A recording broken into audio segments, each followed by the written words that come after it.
Unveil. And we just feeling it. Let's get going, baby. Hope everybody's doing great. All right, good evening, everyone. I'm Dr. Joaquin Acosta, CEO of Pharmtrue, and your guide on this incredible journey we call the Know Your Pharmacist live stream. Everybody listening, much appreciated. All right, tonight's episode is not just another stream. It's a gateway to understanding, a bridge connecting science, health, and good. As we embark on this adventure, remember, we're not just exploring the world of pharmacy and health, we're discovering the future, and you are a crucial part of it. Our first segment tonight dives into Amazon Pharmacy's groundbreaking initiative right before summer. Imagine a world where life-saving medications for diabetes and obesity are just a click away.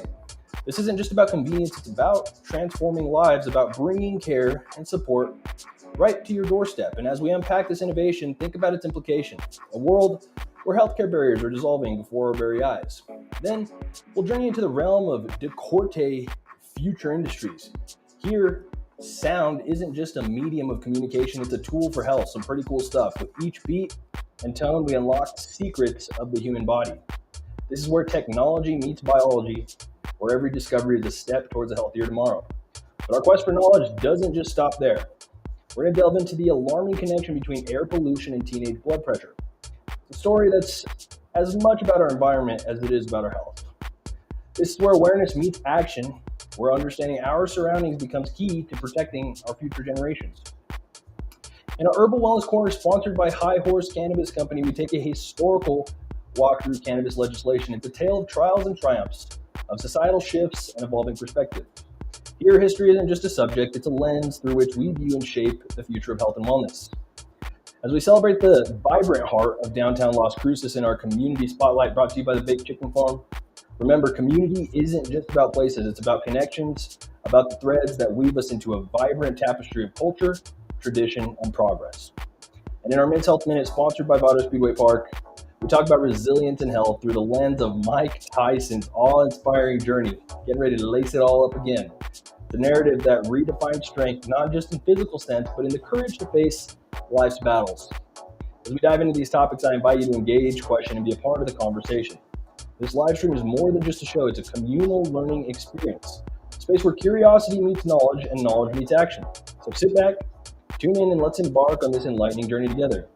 Remember, in the realm of health and wellness, every day is an opportunity to learn, grow, and be inspired. Welcome to Know Your Pharmacist. Let's make this journey count. All right, so jumping right on in.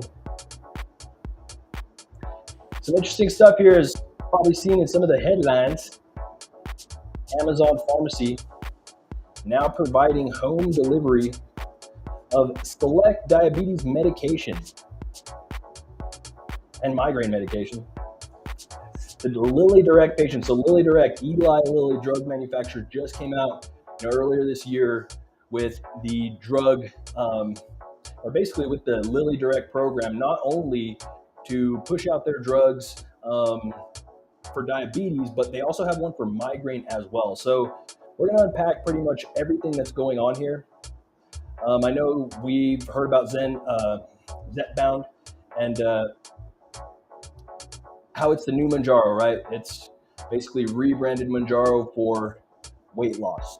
Mounjaro, specifically FDA approved for type 2 diabetes, well, caused a whole lot of mess after the coupons of late 2022 went out of commission.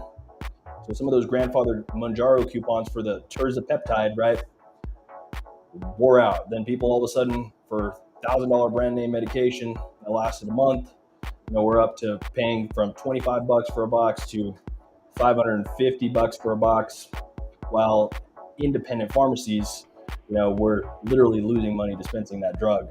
On top of, the supply shortages, right? Because, I saw a pretty funny one.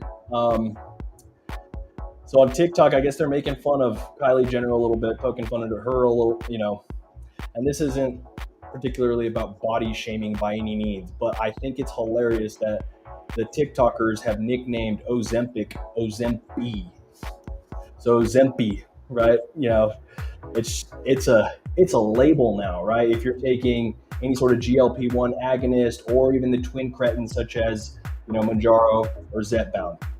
Anyways, weight loss, good thing, right? Weight loss prevents, right, type 2 diabetes. Those actually twin cretins, Mounjaro and now Zepbound, are really, really, really effective in bringing down the A1C levels. So, where you look at not only if you're overweight, are you more likely to have pre-diabetes, right, and other risk factors for cardiovascular and everything else events, we really look at the costs after one of these events happen, right? What happens if you somehow end up in diabetic ketoacidosis? God forbid you end up being diabetic. You never knew about type 2 diabetes, and these things happen. It's no fun, right? And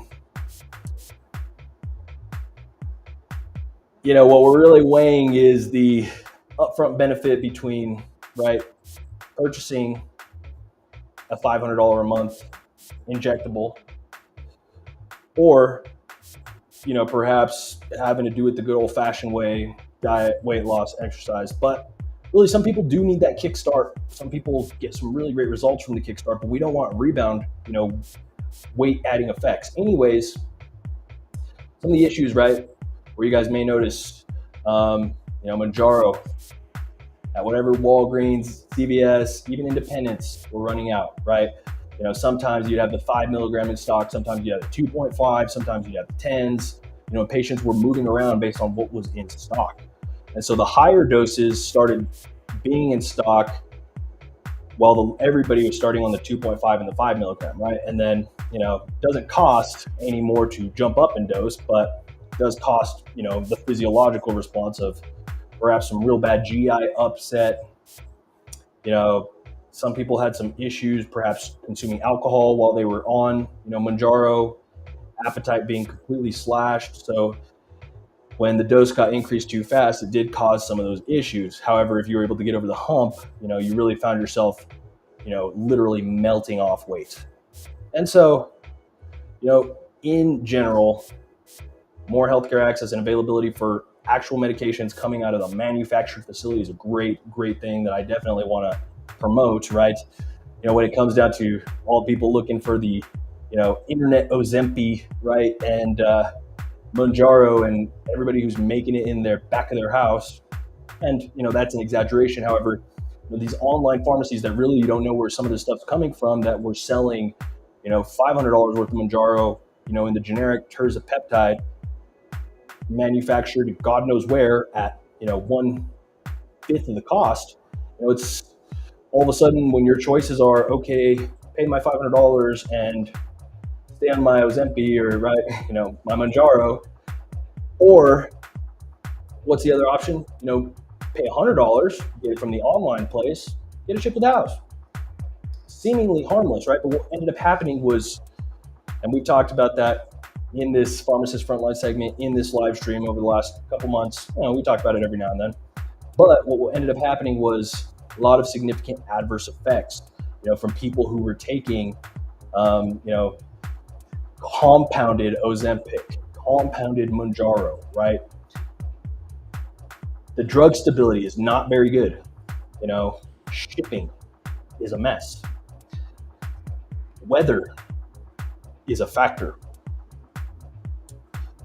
At least you have the supply chain of, the drugstores when you're going and picking it up from the pharmacy, which isn't necessarily that much better, especially where we're coming from, right? We are in Las Cruces, hotter than,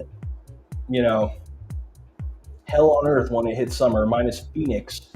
But we are, one of the hottest places, right, in the country, hands down. El Paso, you guys already know too. And so what happens to medications when they get shipped in the summer?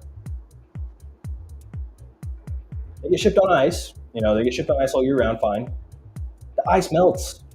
It's not that clever. It's not that awesome of a mechanism. They're not shipped in, cold storage trucks. They're shipped with the rest of the drugs in a tote with some ice packs that always come to the pharmacy melted. And sure, can you look at the box from Manjaro and say, hey, this can last outside of the fridge for, like a month, somewhere around there. Don't quote me on that, but it's actually a pretty significant amount of time. But, the temperatures required to pierce through, the warehouse, the truck, melt all that ice by the time it even gets to the pharmacy, it's a little higher than storing it at room temperature. And so, whether or not it gets denatured in the brand name, supply chain there, ideally, this is something that I'm hoping and cautioning, those who perhaps use something like Lilly Direct or, Amazon Direct for these kinds of things, because if doing this in the summer, you got to be very careful. It's insane. If you're not there to pick it up out of your mailbox or your front yard, it's going to sit there and cook and boil in your front yard until you get your hands on it. And so, my take home point is that if you, order from one of these odd online suppliers that doesn't really have a face to a name and doesn't really have much, those are some of the least stable of the medications. So, where you're saving maybe a couple $100 on the front end, you might be getting a bunk medication, you might be getting an infection. So this isn't new news. This is absolutely very relative news. So when we look at perhaps maybe pills in the mail, it's not as big of a deal, right? If you have gel caps in the mail, gummies in the mail in the summer, don't work. Got to ship it on ice, right? And to ship it on ice is incredibly pricey. So I guess, if you're paying $500 a box and you're working with a great supplier such as Amazon, perhaps, that's probably about one of the most, at least upfront, safest perceived ways to distribute this. But, even from an NPR news report out of January 19, extreme temperatures may pose risks to some mail order medications. And guys, this again classifies for every medication. And so looking here, just kind of wanting to read through this, take a look at your prescription bottles, right? Most say store at room temperature or keep refrigerated. But what happens when drugs are delivered by mail? Were those instructions followed as the medicine wended its way from the pharmacy to your doorstep? Those questions haunt Loretta Bosing, who lives in Park Hills, a small town in the hills of eastern Missouri where weather can vary dramatically from season to season. Crazy Boeing says, we sometimes experience temperatures like they would feel in Arizona, and sometimes we experience temperatures like they would feel up north. In 2012, her son Wesley was 2 years old and he got so sick from the flu that he needed a liver transplant. The transplant surgery went well, but a few months later, lab tests showed Wesley's body appeared to be rejecting the organ. Bosing felt both devastated and guilty. I feel the extra duty of not just protecting his life, but the life that lives inside of him, she says. Wesley didn't lose his new liver, but during his weeks in the hospital, Boeing's mind raced, thinking about what might have gone wrong. She remembered that when his anti-rejection medications were last delivered to their house, the box had been left outside by the garage, where it sat for hours. Temperatures that day were well over 100 degrees Fahrenheit, well beyond the safe temperature range listed on the drug guidelines. At the time, she hadn't worried about it. Even though I see plainly on the bottle that it says store at room temperature, Bosing says, I still thought, someone's making sure it's safe. But were they? After Wesley's setback, Bosing swore off mail order pharmacy altogether, and this year she started a Facebook group for patients who share her concerns about how extreme temperatures during shipping could affect the prescription drugs that many people receive by mail. As of 2016, prescriptions fulfilled by mail accounted for nearly a quarter of total U.S. spending prescriptions before rebates and discounts, according to a report by the IQVIA's Institute of Human Data Science. And as we've talked about here, the pharmacy benefit manager, horrid situation that's going on in our country right now. Of course, these pharmacy benefit managers own, right, the mail order pharmacies. They're all part of the same conglomerate. CVS Caremark, easiest to say, right? United Healthcare, Express Scripts, all these mail order pharmacies also have their insurance plans. So of course, they funnel all the most expensive specialty medications back to themselves and say, hey, you can't pick this up at an independent or a local non-contracted pharmacy because you're going to pay more. We're going to make sure your copay is so freaking high that you're going to get it with us. So then we're forcing you to go through the mail, where the practice of mail order pharmacy isn't quite as optimized as we would be led to believe. And for all that money they're saving, what are we doing about getting those drugs and keeping them cold during the whole entire mail process, regardless of if somebody has work, right? Somebody's not at home, pick up the drugs at the time it gets delivered on a really crappy day, hot, cold, whatever it may be. So looking at it, health insurers typically contract with companies known as pharmacy benefit managers to handle complex processes of getting medicine to patients. PBMs negotiate with drug makers on prices, rebates, and help insurers to decide which drugs to cover and handle mail order shipping. Mail order, a money saver for PBMs. In turn, they've touted the potential advantages of patients, such as 90-day refills for the cost of a 30-day copay, and the added convenience, especially for rural patients who are housebound.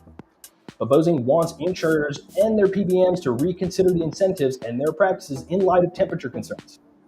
So on top of the unethical practices that they're doing, hosing out pharmacies, independents, and the entire industry, they're shorting the patients. It's insane, right? It says they must ensure that patients have easy access to retail pharmacies unless mail order services can prove that drugs are getting to patients at the right temperatures. Now, the three biggest PBMs, Express Scripts, CVS Caremark, and OptumRx, insist they've got mail order drug shipment down to a science, LOL. Inside an enormous OptumRx warehouse in Kansas City suburb, lines of orange prescription bottles fly along the conveyor belts while pharmacists scan barcodes and technicians refill bins of pills. Lead pharmacist Alicia Hiller explains that this shipping behemoth, which sends out as many as 100,000 prescriptions a day, includes a system to account for weather. There's an extreme heat situation where a product is going to 100 plus degree weather. The system will tell the technician to add an extra ice pack. Yawn, Heller says. We've monitored the zip code and the weather in that area. But at the OptumRx and across the industry, the level of temperature-controlled shipping is usually reserved for only a relatively small number of drugs, such as certain types of insulin, Hep C, HIV drugs that have specific refrigeration requirements. Standard room temperature meds, like most drugs for blood pressure, cholesterol, which make up the vast majority of prescriptions shipped, are typically sent in bubble mailers without any temperature monitors. Goofy, right?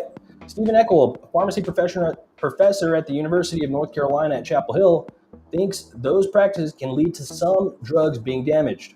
A lot of people enjoy the convenience of mail order, but there are some risks they've got to understand, says Eckel.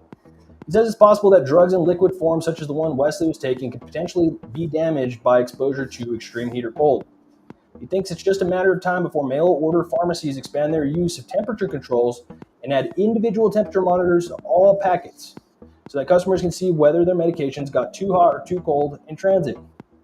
But Adam Fain, a consultant on pharmaceutical economics and drug distribution, thinks the temperature concerns are overblown. Hell yeah, Adam. He points out that many states require insurance companies and or PBMs to offer access to retail pharmacies if customers prefer. New Mexico sure doesn't. New Mexico bends over for the PBMs. Yeah, that's you, New Mexico. That's us. It's horrid. We have no laws that enforce shipping of medications safely and properly, right? For all the things that we are proud about, this is one of those that we just ignore. We have literally billions and billions of prescriptions that have been dispensed by mail over many years without evidence of widespread harm, Fain says. The Pharmaceutical Care Management Association is a national trade industry for PBMs. In response to questions about temperature concerns and the safety of mail-order drugs, the association writes in a statement, mail service pharmacies adhere to all FDA rules, ship those prescription medications that may be adversely affected by extreme heat and refrigerated packaging, and notify patients to make sure those packages have been delivered properly. Some room temperature drugs are approved to spend up to 24 hours in temperatures from as low as the upper 50s to as high as 104 degrees. But guys, if it's 104 degrees outside in Las Cruces, the meds in the warehouse or the meds in the truck cooking all day, it's definitely a lot hotter than 104 degrees in that bad boy. I'll tell you that right now. Why do they say don't leave kids, pets, anybody in a hot car? These are trucks, right? They're hot. But scientists just don't know how a number of medications respond to more extreme temperatures, such as they might experience on a freezing porch, in the battle of a sweltering truck, and a few studies suggests that some inhalers or antibiotics can even lose potency over time. Many industry experts think mail-order pharmacy is on the cusp of a boom, driven by the development of new specialty drugs, especially biologics. They're on a cusp of a boom because their pharmaceutical lobbying and their vertical and horizontal integration that's gotten to the point of it just being completely un-American. Many of those often come with a hefty price tag and are generally not handled by retail pharmacies.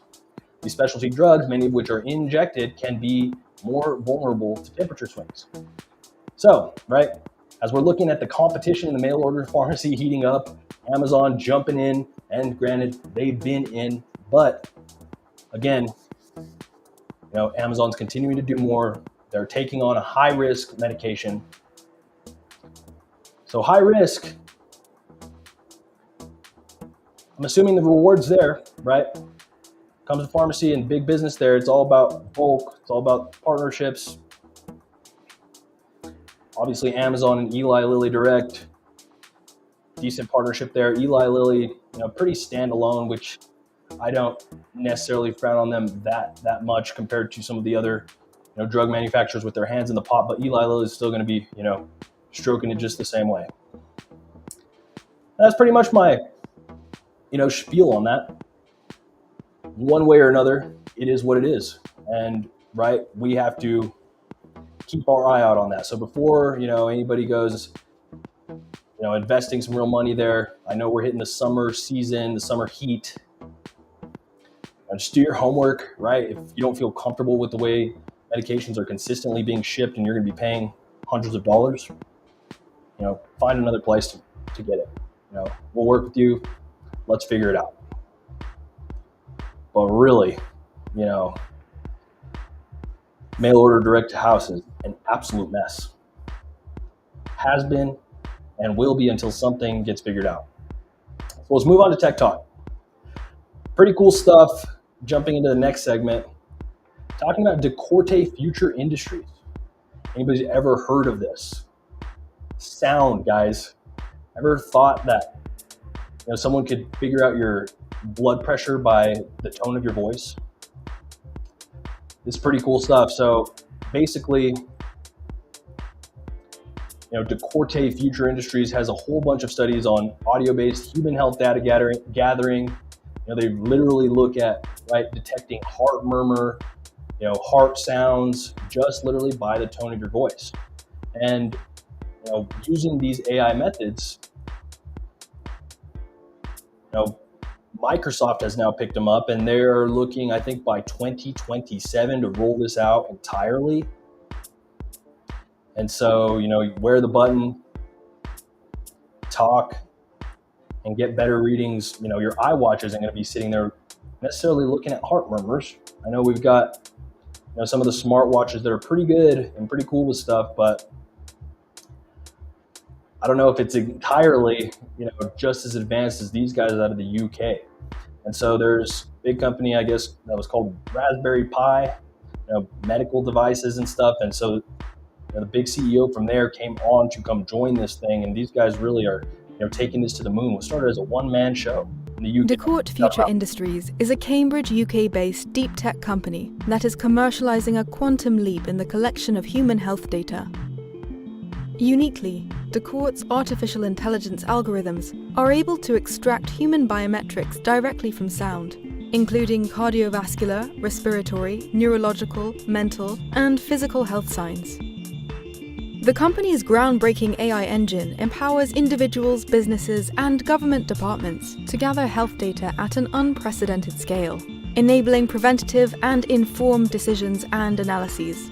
All that is needed is a standard microphone. From a healthcare provider monitoring patients remotely, for example, cardiologists replacing complicated monitors with a simple microphone, to software companies using the audio from video calls or from interactions with virtual assistants to safeguard and provide continuous health analyses to millions of users every day. Decorte is partnering with world-leading universities, governments, and companies, and is already deploying its tech with partners for mass monitoring and testing. It's time to democratize access to health data and listen to our bodies. We'll lead the way. So pretty cool stuff, right? I mean, a world where literally the vibrations coming out of the tone of your voice could be indicators of your health status, something never in my mind I would have predicted that we were going to be jumping into. And this is, the age, right, of AI and the age of where we're really going really fast, right? But, that's awesome. Could save, and should save a whole heck of a lot of time, a whole heck of a lot of money, a whole heck of a lot of lives, if used properly, right?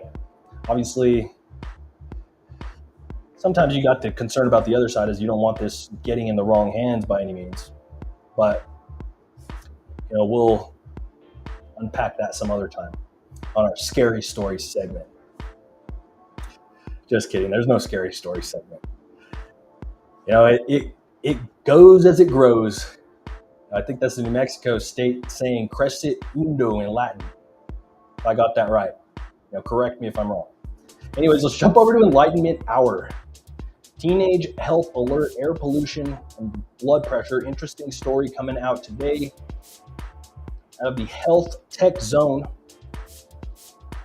So teenage blood pressure rising due to pollution, according to this study. And let's take a look. Air pollution has a significant public health issue globally with about 99% of the world's population breathing poor quality air.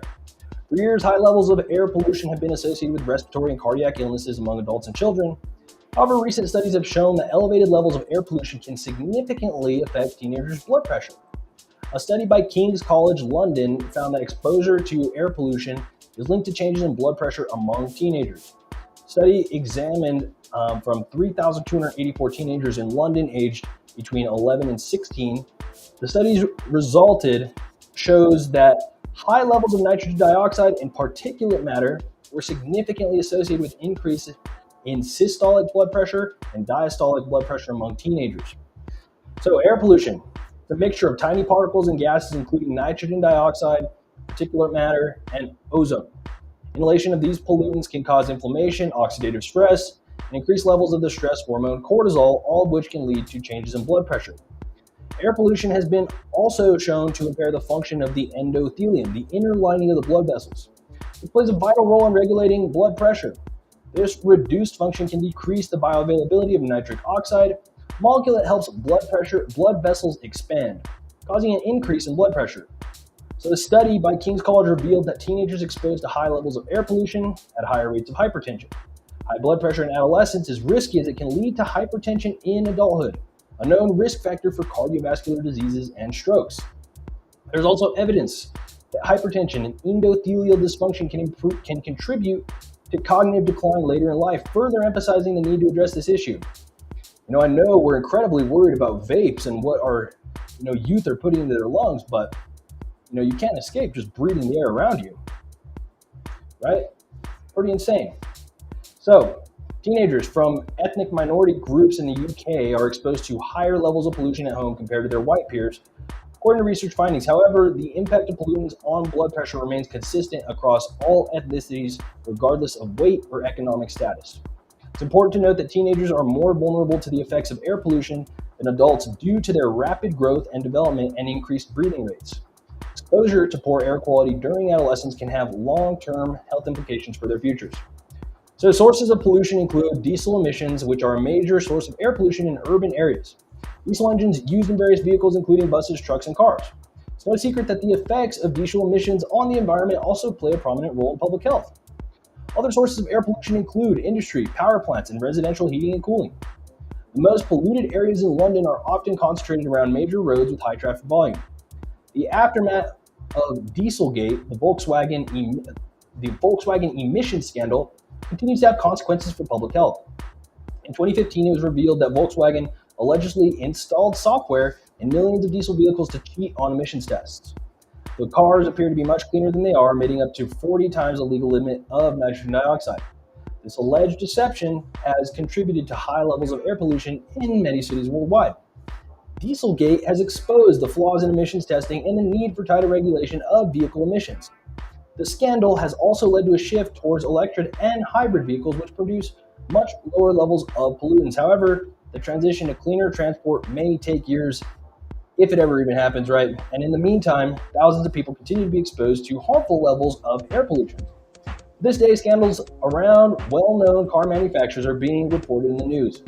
Vauxhall's involvement in the diesel emission scandal revealed that it had one of the worst results, with its Corsa and Insignia models exceeding limits up to 10 times. So what can be done?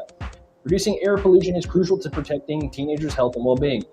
Problem pollution does not have an easy fix. Governments, businesses, and individuals all have a part to play in reducing environmental pollution levels. One way to combat air pollution is to reduce the use of fossil fuels. Individuals can save electricity, use public transport, cycle or walk whenever possible instead of using private vehicles. Governments can encourage using cleaner energy sources, offer subsidies for electric cars, and invest in public transport. Schools can implement measures such as air purification systems, reduce particulate matter and other pollutants in the classroom. And businesses that generate emissions can take steps to reduce their impact. They can switch to cleaner technologies and reduce waste. Diesel and petrol car owners can also educate themselves about diesel claims and the benefits of filing one by visiting emissions.com.uk. I know this is not a United States article, but globally it really does make sense. Educational campaigns and promoting public awareness can help individuals take small steps to reduce pollution like energy consumption, recycling, and personal vehicle usage. So this isn't to go and bang on all diesels. There's a collective part of the problem there, but perhaps there's a way that the individual can have a better environmental footprint overall. Not everybody can afford to switch to electric cars. Not everybody can do these things on the fly. And is it even ready for that kind of thing yet? Right, especially for vehicles that really have to make long trips. How are you going to talk about that in a long semi, right? Got to haul all the way across the country. You can't stop to recharge. America runs on the backs of our truckers, right? Can you perhaps have better fuel? Sure, right? Are you going to eliminate diesel all the way? Perhaps not, right? Can you do biofuel? There's absolute opportunities there. It's not my field of expertise by any means, but it's an interesting concept because we do look at the health and the future for our young ones, and it's easy to probably sit here and say, hey, I'm 30, I'm fine, I've lived through this, we're all good. But when does it officially catch up, right? Especially when we keep tearing down the ozone, doing the things that we do. I don't know. I don't have the answers. But food for thought in our Enlightenment Hour, right? Perhaps, today, even if every single person in the world took, one form of public transportation one time versus driving, or walked once versus driving, or carpooled once versus driving, you already reduce it by a fraction. Small changes lead to big results. There's ways to go about it without having to perhaps, dial in on pumping electric cars or, banging diesel engines. I think there's a win-win solution for everybody, not necessarily particularly all the way thought out, but food for thought. All right, let's keep on eating, guys. So wanted to get into a pretty interesting little article. Just breaking down, we got the SE Awards right now in our community spotlight, brought to you by Horse Cannabis, guys. Again, please scan that QR code. Vote for Horse Cannabis Company as best dispensary in Southeast, Southwest quadrant, best wholesale macro producer, best customer service, best flower overall. Please vote for my company, Pharmtrue, best advocacy group. I would love your vote for best advocate and the SE Award, guys.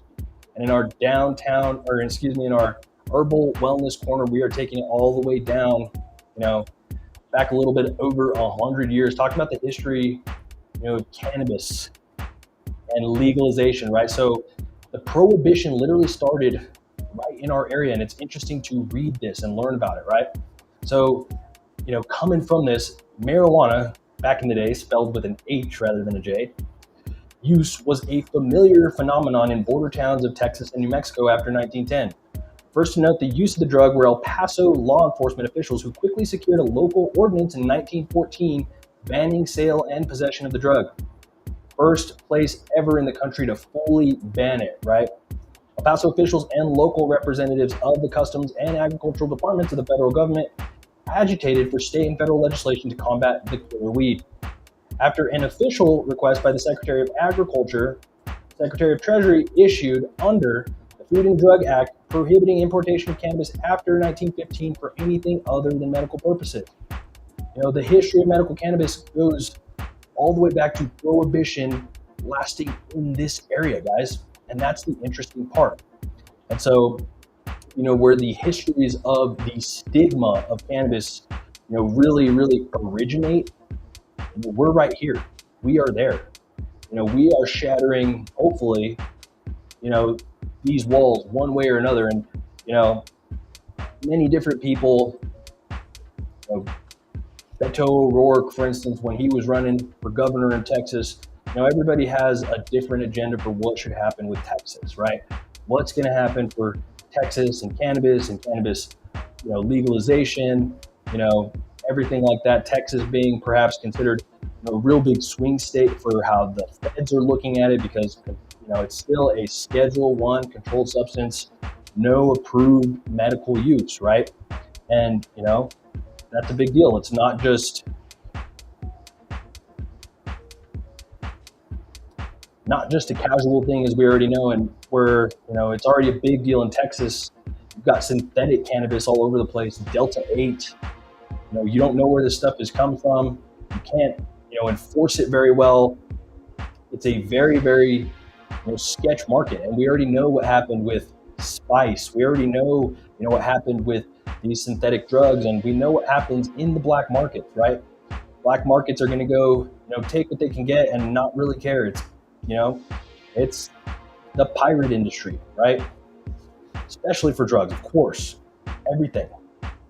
And so, you know, cannabis prohibition, El Paso, literally the first American city to restrict cannabis. And, you know, what happened was in 1913, a man killed a police officer while the police was chasing the couple, and, you know, takes it all the way back. Now, the El Paso Times article, kind of brushing this with you guys here. And so, just going to read you a little bit of pro history here. This was back in 2019, but talking about the El Paso City Council passing an ordinance, went into effect June 14th, 1915, made El Paso the first city in the nation to ban cannabis, according to El Paso Times. And several states, including California and Utah, had already passed state laws criminalizing marijuana. 2 decades later, the federal government also classified marijuana as an illegal and dangerous drug. So El Paso, first city in the country to take a stand against the trafficking cannabis, known to be the deadliest drug on the market. Never killed a damn person ever, right? Stated in an article in June 4th, 1915, marijuana is known to create a lust for human blood in the users, and some of the most atrocious crimes committed in the city and elsewhere have been attributed to these fiends. The path to prohibition began January 1st, 1913, after a man who police claimed was high on cannabis killed a Juarez police officer, stabbed another, and chased an El Paso couple on the street. You see the headline. In 1913, maniac kills a patrolman, runs amok in Juarez, creates panic. American man and woman pursued from Guadalupe Church by the fiend, right? A maniac, cannabis maniac. Where have I ever seen this? Ever, right? Actually, I know where I've seen this. They've tried to recreate this story. I believe in California. What is it, the mom that killed her kids or something like that? I'm not even going to pull up the story. One of the goofiest things I've ever read. So I don't know what the loaded story behind this is, but man, this is a real way to really incite some fear, right? You know, Juarez thrown into a panic when the unidentified Mexican ran amok, killing one policeman, wounding another, and cutting 2 horses before he was knocked unconscious and arrested. According to Juarez police and bystanders, 2 Americans, man and his wife, came out of the Guadalupe mission near the plaza and were followed by the Mexican. His actions showed that he was demented, and the woman started to run down the sidewalk. Her husband followed, and immediately the crazy man started to pursue them, crying, it said, "Death to Protestants." The woman ran into the pool hall and her husband started down Comercio Street with Mexican clothes at his heels. Then, patrolman killed, another wounded, maniac shot, flashed horses, was marijuana fiend, right? According to the police, the man was a victim of marijuana, Mexican opium, right? And we all know what the cartels are really shipping through here, fentanyl. And had been smoking the drug all day. Night Chief of Police, Pedro Sanchez, said last night that the maniac could not live until daylight. So, the history, guys, of cannabis prohibition goes all the way back in time, right, to 1913 in El Paso, Texas, where media was being manipulated to, start up these agendas and support, right, prohibition. Alcohol prohibition didn't last too long. Cannabis lasted over 100 years. So the roots of all this, they're right where we're at. And that's something that we, at High Horse, we at Pharmtrue continue to advocate for each and every single day.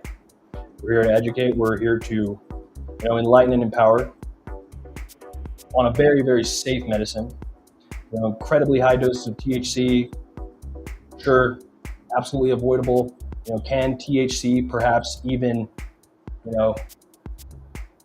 increase bipolar effects or mania effects in certain cases? Yeah. Right? But that's where understanding the medicine is a very important thing, because, when we've now stigmatized, prohibited something, created all kinds of man-made synthetic pharmaceuticals to physically addict the body and not do a whole heck of a lot else. You've got, benzodiazepines, opioids. America, the beautiful, consuming 80% of the world's opioid supply, only containing 5% of the world population, is a way bigger scam than one article of one maniac. And nobody needs to be dying at any point by murder by any means. But cannabis was the scapegoat here. You could probably have looked at psychotic evaluations for that man back in the day, and we would have seen the actual role if cannabis actually exacerbated some bipolar mania event, or what even was going on. Was there alcohol involved? Who knows, right? Obviously, cannabis is going to have a different smell, be more noticeable, but we don't even know why, or how that witch hunt kind of began. But we know it started here. And we know we have to work that hard to heal, over 100 years of ridiculousness. And that starts with understanding the endocannabinoid system, our body's sixth major organ system. We've got millions of CB1 receptors in our brain. It's the most abundant G protein coupled receptor in the mammalian brain. Controls a lot of homeostatic mechanisms, guys. We create endocannabinoids in our body. Anandamide, that's what THC is from the plant. Anandamide, the bliss molecule, also serves plenty of other functions in terms of regulating the body. Pain response, anxiety, sleep, you name it. We've got clinical endocannabinoid deficiency being exhibited in patients with autism, right? In patients with epilepsy. You've got FDA approved pharmaceuticals, synthetic pharmaceuticals, not only dronabinol, which is synthetic THC, right? We've got nabiximols, which is a 1-to-1 CBD THC nasal spray. You've got Epidiolex, a potent synthetic CBD, FDA approved for 2 types of seizures, Gaston de Leon and Dravet syndrome. The United States still holds the patent, right, on cannabis. There's so many weird backwards things there. But what we do know is our region, is among the most important regions in this country to really, really set straight and to heal properly, right? Because what has happened is opioids benzos, NSAIDs, acetaminophen, black market drugs that people are taking for pain, anxiety, sleep, antihistamines to go to sleep. All those medications for all your adults over 65 increase fall risk, decrease quality of life, no good for anybody. But, I was having a discussion earlier today even, institutions would just prefer that, people go, assisted living facilities, foster homes, all these places, they prefer that, they just have the person there so that they can take all the government funding for them and then what? Keep them sedated all day long with the use of these heavy pharmaceuticals that are lobbied for by big pharma, right? So we'll have a lot of mess, but we're on the up and up, and we're going to use, that struggle as the stepping stone for, the healing nature of everything that is to come. And so still optimistic. I'm curious to see where, Texas goes. Obviously not anytime soon, but for now, those of you who have Texas resident friends, family, guys, there are people with answers. You don't have to go to Delta 8 shops. You can talk to qualified people about cannabis. New Mexico has a lot of great, people. High Horse over in Chaparral, we're close. We know our stuff when it comes to cannabis. If you need to take it all the way down to the medical level, you can book a one-on-one free with me, right? And we'll look at your medications. We'll look at your disease states. We'll look at the holistic, view of your health and put it all together. And, I think, part of me and my own mission, right? Just one of the important parts there, because for whatever reason, again, as I've said again, everything is 110 billion% harder when you add cannabis to it. But when you learn things and when you figure them out, it's very good and it's very positive. Right now, integrative medicine and all these, really holistic views of health are starting to finally, surface from, really just working lab works, vitamins, non-pharmacological substances, getting off of opioids, getting off of benzos, guys, even tricyclic antidepressants. Not even the best, right? Everything comes down to dose when it comes to cannabis. Of course, unwanted dose response is usually, the thing there that most people try to avoid, but it starts with education, starts with understanding 2.5 milligrams of cannabis is all it takes to cause a head change, all it takes, perhaps cause a psychoactive response, a reason that some people may never want to come back to the plant. But when it's dosed properly, you can experience pain control along the same pathways that opioids are. You can take down opioid doses. You can get off of, benzos, reduce NSAIDs, get off of antihistamines, right? You get your life back. So, absolutely insane. Let's move on to our community spotlight, guys. In our community spotlight today, wanted to highlight, downtown Las Cruces, our home as a whole, guys. Downtown Las Cruces on visitlascruces.com. Got that showing here. Brought to you by the Baked Chicken Farm in our community spotlight. Some pretty awesome stuff, guys. Obviously our Pharmtrue, America's first, cannabis dispensary within a retail pharmacy. And our awesome model is, of course, in the heart of downtown Las Cruces, but in and around downtown, the revitalization of downtown Las Cruces has been one of the, I think, biggest points of pride for our city. To be proud of, to be happy about. Got shops all over the place. Obviously, Oregon Mountain Outfitters, huge brand that came out of, Las Cruces, takes a home in downtown, the other side of Main Street from where we're at. Mew and Company, Bluebird Running Company, Sage Spices, Koa's Books, Zia Comics, White Music Box, Iconic Records, the Rio Grande Theater. You got the Museum of Art and the Museum of Nature and Science, Cultural Center. You got Rad Retrocade. not only party out through the night, but you've got the arcade bar through the day. Kids can go have a great time, enjoyable food all over the place, right? Grounded, great local food, great pizza, Downtown Blues Coffee, Luhan's Bakery, Suji's Diner, Little Toad Creek Brewery, our neighbors, Amador Patio Bar and Grill, Mateo's Mexican food. It is an absolute place to go be social, to enjoy, social interaction with your loved ones. You can go hang out by yourself, go do a lap around downtown. I think, if you just go up and down Main from the downtown strip, got like a little bit over a mile there. Takes a little over 20 some minutes, relatively sun covered. It's absolutely great. I know we've got, about 10,000 people working in that downtown district that, obviously can enjoy that each and every single day. The city building's right there.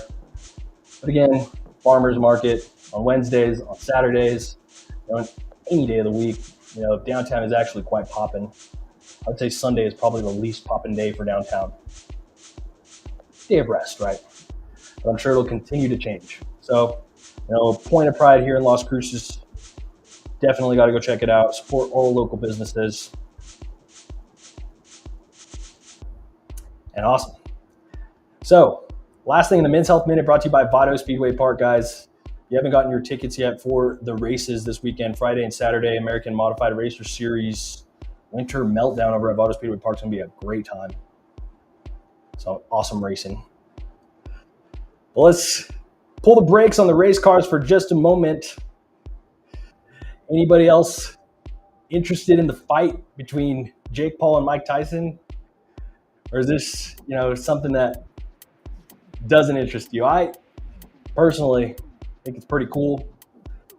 My money's on Mike Tyson. I don't necessarily know how the rules are going to go, but, in terms of an example of men's health, Mike Tyson is an interesting case, right? Mike Tyson has, gone through a lot as an individual, not only mentally and physically, right? He's had drug problems, he's had certain mental problems, but, Mike Tyson is a bad man, right? I think he's going to destroy Jake Paul. Sure hope he does. And I think he'll do it without using any of his teeth and biting off any ears. He's just a more skilled boxer. I think at 57 years old, he's still going to work him. It's Mike Tyson, man, right? And so Mike Tyson's really overcame, a lot, right? He's talking in this article here, we're all going to die one day, of course. And then when I look in the mirror, I see those little spots on my face, he said, right? He had to go through a whole heck of a lot. He said, wow, that means my expiration date is really coming close, coming soon. Concerns for the boxing great's health were heightened in 2022 of August when photos showed him wheelchair-bound while also clutching a walking stick in an airport terminal. A month on, Tyson revealed that he suffered with sciatica, a condition where the nerve which runs from your lower back to your feet is irritated and compressed, and he sought to clarify the speculation surrounding his well-being. Sciatica, every now and then, it flares up, and it flares up. I can't talk, and thank God it's the only health problem I have. I'm splendid now. Everybody in my house is truly blessed, and we're all very grateful for whatever we have. The condition for him usually lasts around 4 to 6 weeks. It leads to complications in his back. But, acknowledging, an attitude of gratitude by the champ. I think it's some pretty cool stuff. Definitely support, him in his Netflix fight against Jake Paul. He absolutely, I will imagine that he's going to have his body ready to go. And, whether or not he's had to use a cane, from time to time to manage sciatica, it's still Mike Tyson, right? So luckily, he is in his domain there, and I think he's going to do a real good job. So, 57 years old, Mike Tyson definitely could have been a lot of things, but he's taking care of his body. He's getting out there, getting after it. Give a salute to him today on our Men's Health Minute. Other than that, guys, hope everybody has a great day. Happy March 13th. Happy